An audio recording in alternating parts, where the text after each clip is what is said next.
All right, so after that horrifying experience, all right, I do want to talk about some tropical activity. We're looking at this tropical wave. Remember yesterday had about a 20% chance of development. It's down to 0 now. The conditions are just not right. El Nino basically brings in a lot of that warmer water into the Pacific, but it causes a lot stronger wind shear or just upper level winds in the Atlantic. And that kind of impedes a lot of hurricane development despite how warm the ocean temperatures are, especially around Florida. This next system I wanted to point out is actually all the way over here near the coast of Africa, and it's slowly trying to push its way out into the Atlantic and farther in toward the Caribbean. If it does develop, we got about a 30% chance of seeing that happen. Hey, we're just going to keep our eye on it. It's still a bit early in hurricane season, but it's a lot better than talking about nothing on satellite and radar across the region. As a matter of fact, southerly winds are still staying strong across the region, enough that they're starting to pick up a little bit more going into the late overnight hours. When that happens, we start to see warmer temperatures during the night and even some warmer temperatures during the day.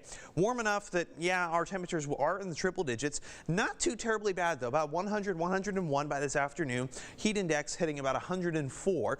It's just barely going to be heat advisory category, but enough areas across the I-35 corridor and west will reach that territory.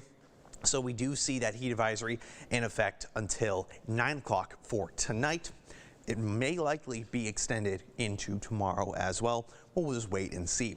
My biggest concern is not necessarily the heat. We're all used to it. It's summer in Central Texas, but the burn bans. Okay, we're talking about big wildfire risks, so much so every single county on our map now is under some type of burn ban, according to the Texas Forest Service. Make sure that you guys are taking care of that too.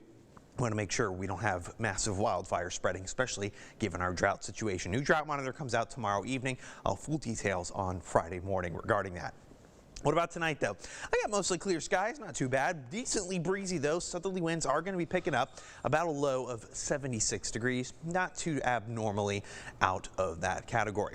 Futurecast showing not a whole lot of activity, maybe a little bit of cloud cover during the overnight hours, but then we just go back to nice clear sunshine all across the region. I still taste mustard in my breath. That's disgusting. Nonetheless, though, Thursday evening, we're looking at the same kind of thing, even going into Friday.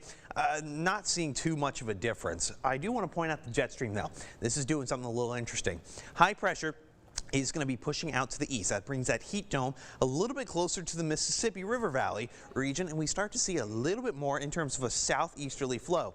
That's going to bring in some Gulf moisture, increase our cloud cover slightly, not necessarily increase our rain chances going into next week, but it will increase not just our humidity, but also our air temperature. So I guess, let me put it this way.